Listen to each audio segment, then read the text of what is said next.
Hey, what's up, everyone? LaShana here, your business therapist and leadership coach, and also founder and creator of Pop Up and Create. I'm so excited to partner with Healing While Building tonight and really talk to some leaders in their own right in regards to how leadership and lifestyle meets legacy. I have some cool, ambitious, amazing women coming on back to back, y'all. I'm going to be here until 9:30. We're doing a sizzle. We're doing a cipher, right? And I'm so excited. And the biggest thing that I'm excited about is because it is actually Women's Her Story Month, not off all month long, which I believe Women's History Day is every day. Okay, don't get it twisted. My first guest is already here. Yes, yes, yes. Hey, beautiful. Hey, how are you? I'm great. Where you at? Miami? I'm in Los Angeles right now. I knew you were somewhere in the streets doing what you do. I love it.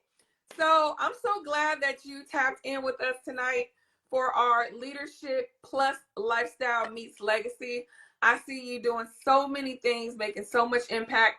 And I specifically chose you because I wanted to share my audience, vice versa, so we can get to know each other in regards to our audiences, and ultimately having a candid conversation about what leadership is and how it showed up in your life and how it has afforded you the things and the impact that that you've been able to experience. So I'll have you introduce yourself first, and then I'll go and we'll jump right in. So, hey, everybody, my name is LaQuail Johnson. I am 44. I'll be 45 this year.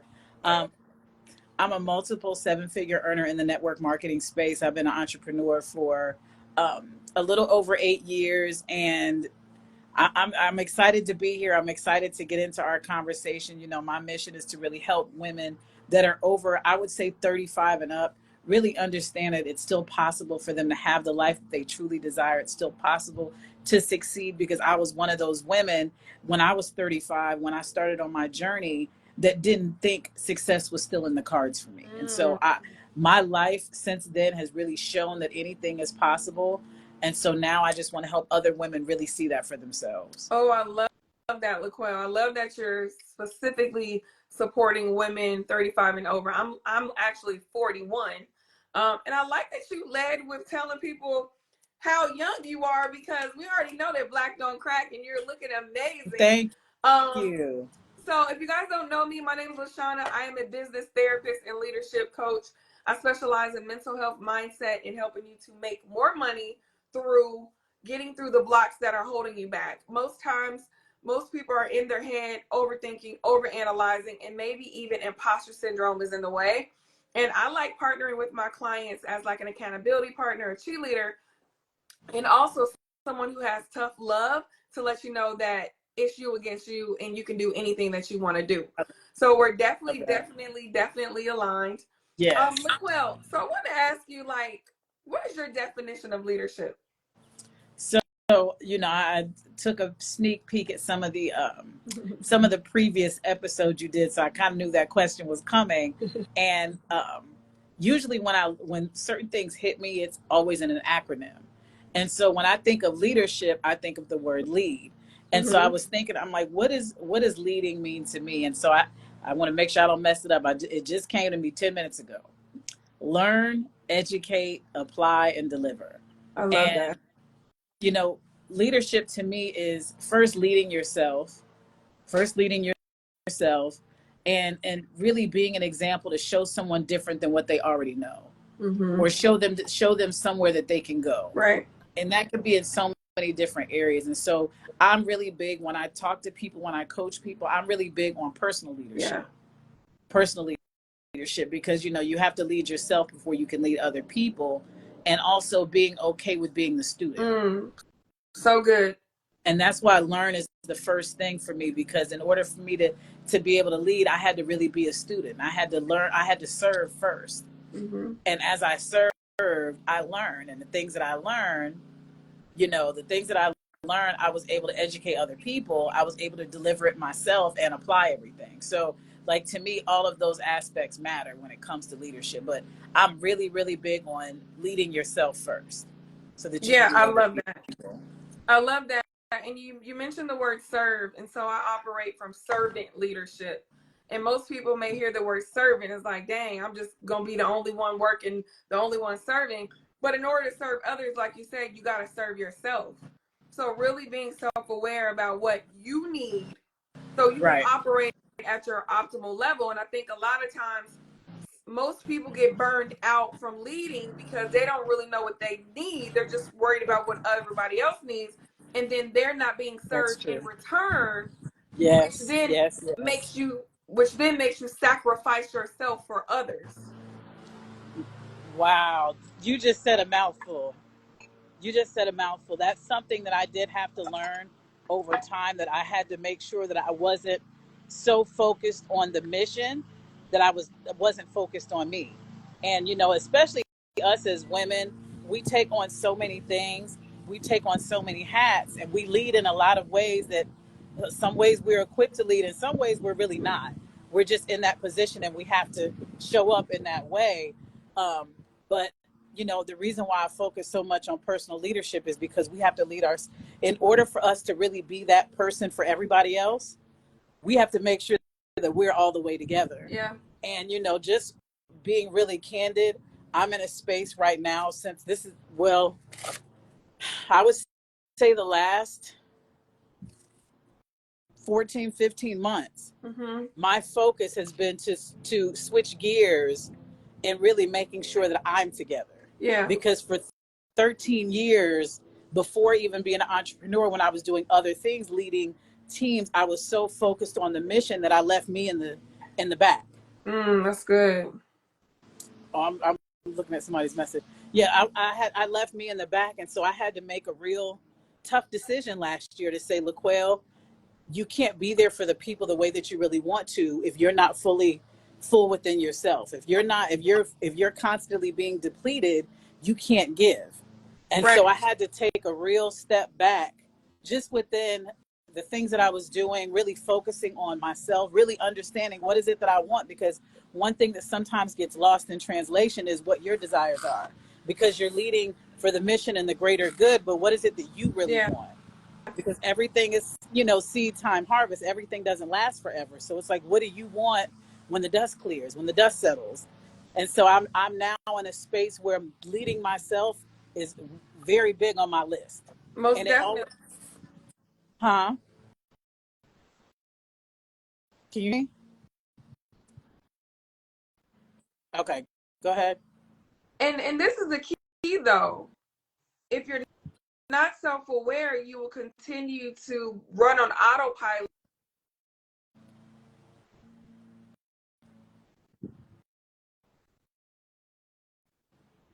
like fight or flight. Because most people think, oh, get to the bag, end result, let me make this money. Okay, then what? And at the end of the day, you lay down with yourself at night. Right. And the money is made, the impact is there, but you still feel depleted. That's a problem. I Yeah. see that as being out of alignment because at the end of the day, you can create the life that you want and it doesn't always have to equate to revenue. Because this is the thing, Yes, for when you sure. get lost in the sauce, you will feel like your worth is indicative of the money in your bank account.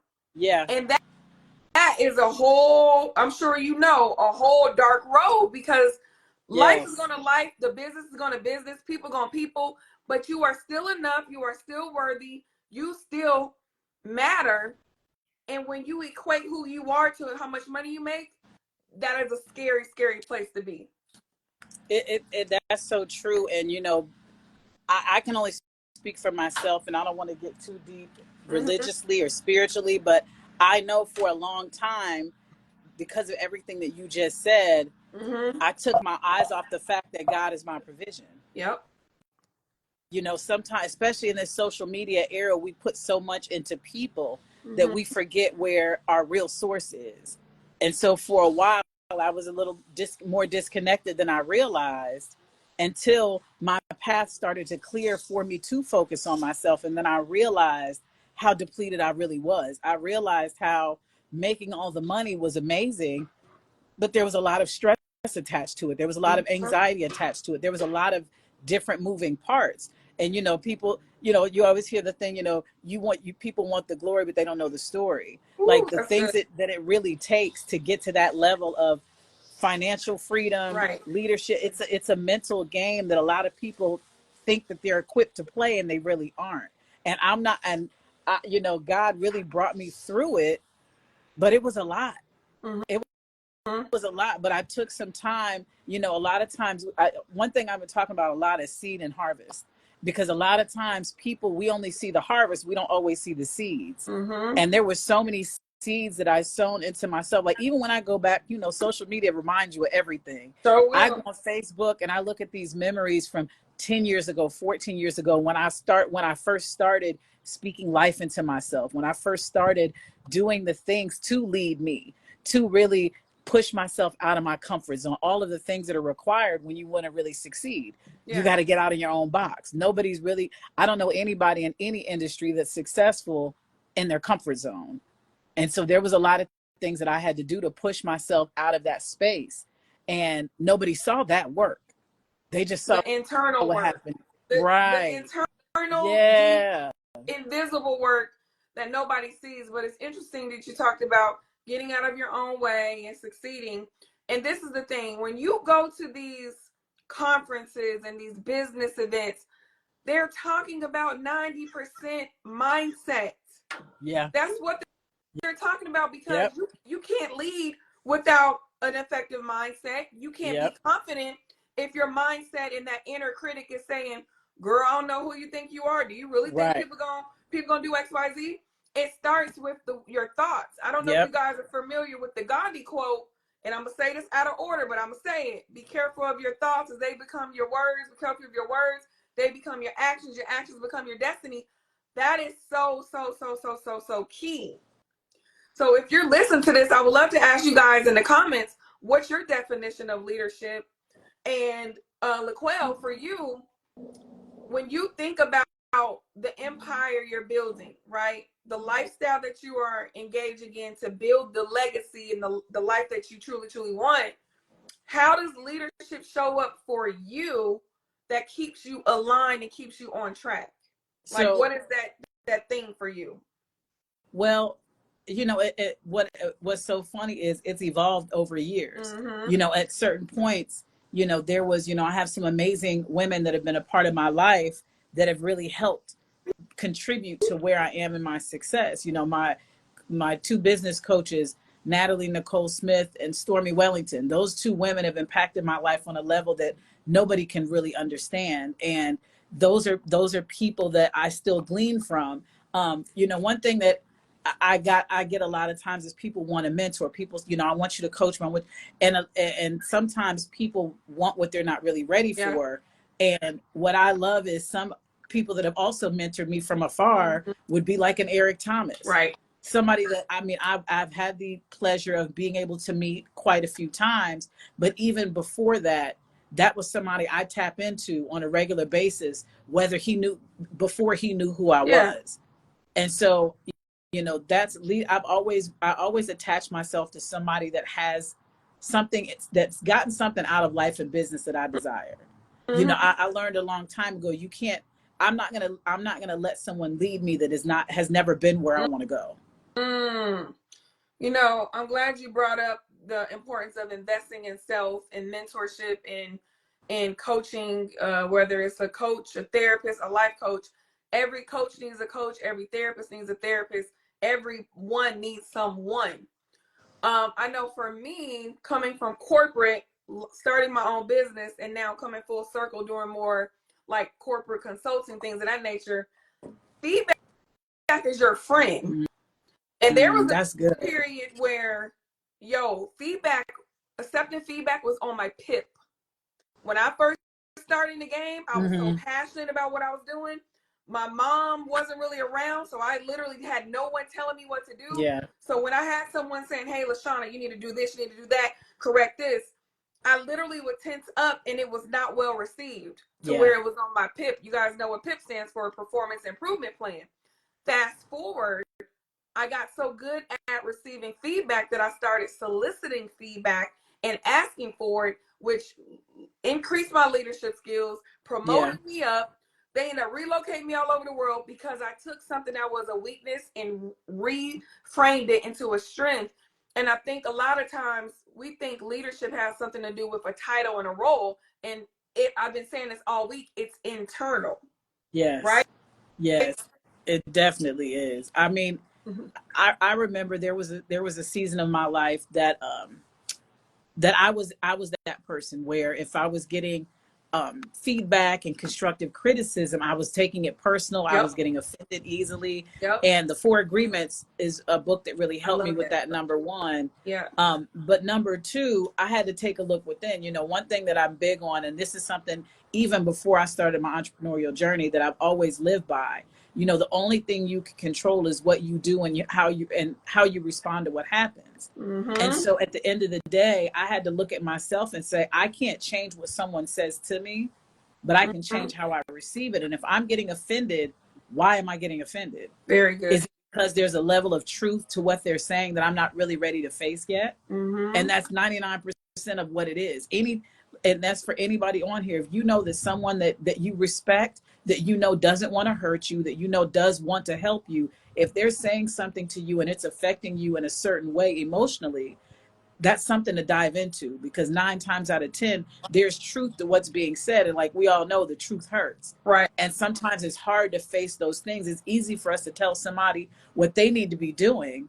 It's a lot harder to understand we need to do the same thing we're telling other people to do. So that's facts. And I always say, when you point one finger, there's 3 or 4, however you look at your hands, pointing right back at you, right? And so a lot of, I think it's 3, but because the thumb is pointing right. But anyway. Oh yeah, because if you point, the thumb still kind of facing it, ain't gonna. Yeah, you're right. Right. Okay. So, and all it is reflection. We are all reflections of each other. Where I am, where I used to be, where I want to go. But the ego will have you in your own way. No, I don't need a coach. No, I'm not going to pay that much. I'm not going to pay them. You're not paying them. You're investing in self. And this is the thing about investing in self. You pay once and you have the information and the knowledge for the rest of your life where you get to rinse and repeat. That's so good. Right? And that's a seed. That's you sowing a seed into. Sometimes we think about seeds that we sow into, you know, you go to church, they sow a seed into the ministry, or you sowing seeds also is sowing seeds into you. And when you make that investment, that's a seed you're sowing into yourself that's still going to produce a harvest at some point if you really allow it to. Most definitely. So leadership takes a lot of emotional intelligence for you to be cognizant and aware, having those soft skills, discernment, learning how to accept feedback, give feedback appropriately, right? Not do as I say, not as I do. That emotional intelligence is key. So I want to ask you something when it comes to emotional intelligence, right? Why do you think that most people who maybe have like a lot of esteem or considered like doing well up here high and mighty or whatever, and I'm not gonna say most, some appear to not be as relationship building and basically cordial. They may be very frank, they may be very upfront, they may be very direct, right? Why do you think that is? Ooh, that's a good one. In one breath, I would say that sometimes people give what works for them. And if that's what helped them be who they are, that's how they deliver. Because that's how things were delivered to them, and that's what developed where they are. And so they're giving what they've gotten. Right. The other thing is just depending on the structure of the situation, because some people feel like if they're in a certain space, if they come down here, it dampens where they're at, or it makes them not seem as powerful or as strong. But I do really think it's more so just, if that's what you're used to, if that's what works for you, that's what you give other people. But everybody is different. Right. And you have to change different. You have to change your conversation based on who you're dealing with. Everybody requires different things. Which equates to emotional intelligence, being able to adapt and individualize your approach. Because when you have a cookie cutter approach, and that's just what it is. That's Right. cool. It may work for you, but the question is, who is it about? Is it about you or who you're serving, so they can really, really see and feel Right. what you want them to feel? And I think that keeps it in a box too, because that's only going to help those people that can relate to that type of conversation. If you want to reach the masses, like you said, Paul had to be all things to all men to win a few. If you don't really live by that, you're really limiting yourself, because you're only being able to reach this group of people that receive this level of leadership or mentorship or coaching. Right. Love it. So the series is called Leadership Plus Lifestyle Meets Legacy. I want to have a little conversation with you about lifestyle, being that literally your brand is about health, wellness, lifestyle, if I'm saying that correctly. Yes. So tell me, have you ever struggled with making sure that you were practicing what you preach? Because I literally just had to go through this, right?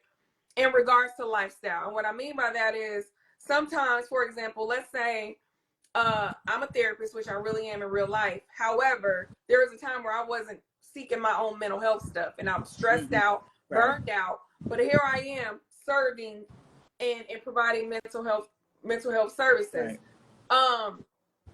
And I'll just share my story really quickly. What happened that increased my imposter syndrome, right?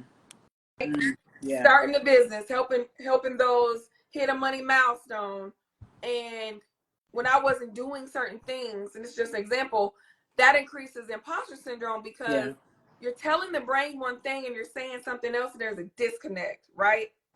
But what I found is, once I faced the music and continue to do my deep work, healing while building, which is literally what this series is powered by, and shameless plug, but we're having a Healing While Building Summit in June. Click the link in the bio. The healing while building is so key, because that enables you to lean into what you really need to do for self while you're serving, so you're not leading while bleeding. That's exactly where I'm at right now. I'm exactly in that healing and building space as we speak. Even where I'm at right now, being in California, I chose this as an opportunity to somewhat retreat. You know, I have a lot of work to do. And so I know, I've been able to, I've been afforded, I keep moving, they mowing the lawn, I'm sorry. I've been afforded the luxury of being able to travel the world and do so many amazing things. But I have to be honest, when I think back to those times, there was so much attached to it that I don't think I was able to fully really enjoy or embrace what I was experiencing. And so I got a download today that this next win is really going to be me being able to really enjoy the experience, the growth, and be present in the moment. So I'm healing while building now. And what you asked, the question, that keeps me accountable. That's my accountability. When I start to realize that I'm having conversations with people and there's things that I'm saying to them that I need to be applying, I get convicted by it. And I'm very transparent when I talk to people. I make sure that, as I'm giving you, especially if you're someone that I've never spoken to before, so you don't know me, I'm always going to ask first, can we have a real conversation, because I love you. Once they give me the permission, then I share with them that what I'm sharing with them is something that I've experienced myself. And really showing people that we're human beings. We're not robots and we're not perfect. And so, one thing that I know that I did, and I was guilty of, was putting so much into a person that is flawed, like they're flawless. And say that one more time for the people in the back. I put too much emphasis in people that were flawed, that were flawed like they were flawless. And that's why a lot of times we get mad at people in leadership, because we put expectations on people that they're not equipped to live up to. And I don't want anybody to do that to me, and I don't want to do that to anyone. And so those things help me stay accountable. Once I start to realize I'm off track from what I'm what I'm saying and what I'm doing, I catch myself. I'm very self-aware. I always evaluate where I am, how I'm feeling, what I'm thinking, and why I'm thinking those things, to help me get back on track.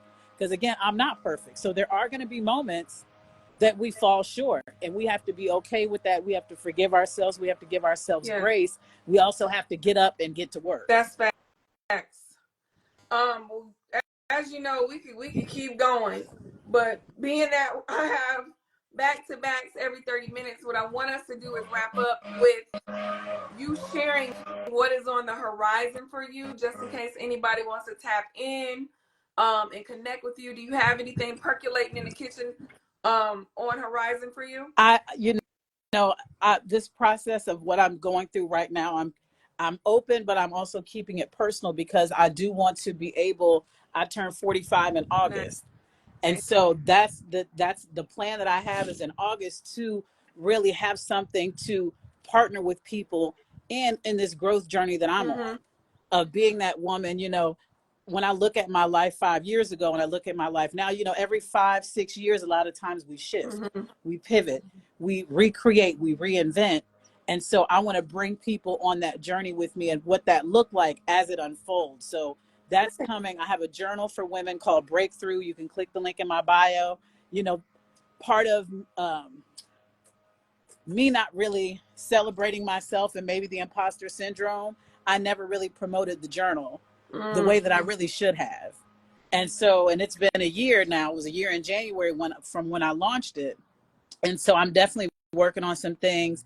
Of course, I'm in the health and wellness field. This summertime is around the corner. So if anybody needs any health and wellness products, I would love to help you. But I definitely want to connect with women 35 and older, just to show them a different way of thinking, a different perspective, to know that anything they want in life, you can create the life that you desire.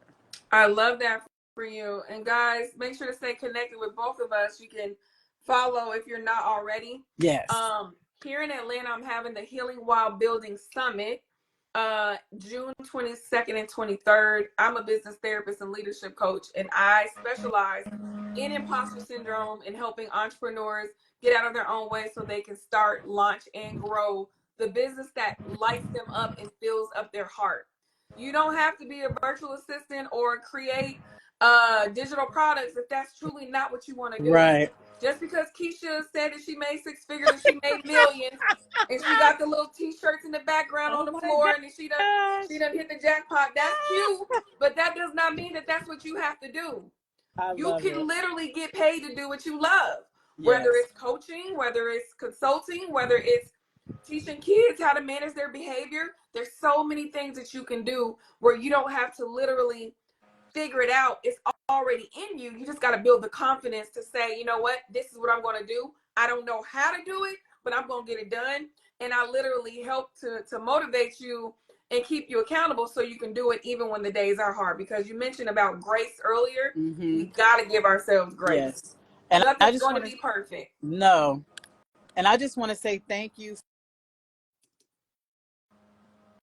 Thank you for allowing me on the platform. And I definitely want to, if however you need me for this summit in June, let's connect off of line so we can really talk about it, because I would love to support that. I'm in Atlanta. That's my wheelhouse of things as well. So if you want me to let me know, let's talk about it. I would love to participate. Thank you so much. I would definitely reach out. We got some opportunities in different capacities. Okay. I appreciate that. You enjoy sunny California. Thank you, dear. I'm excited. Soak it up. I know you being fully present, but I want you to be fully present to where you can smell the grass, you feel that water, you feel that sunshine. Girl, do that for me. I will. Thank you. All right, take care. Bye. Bye.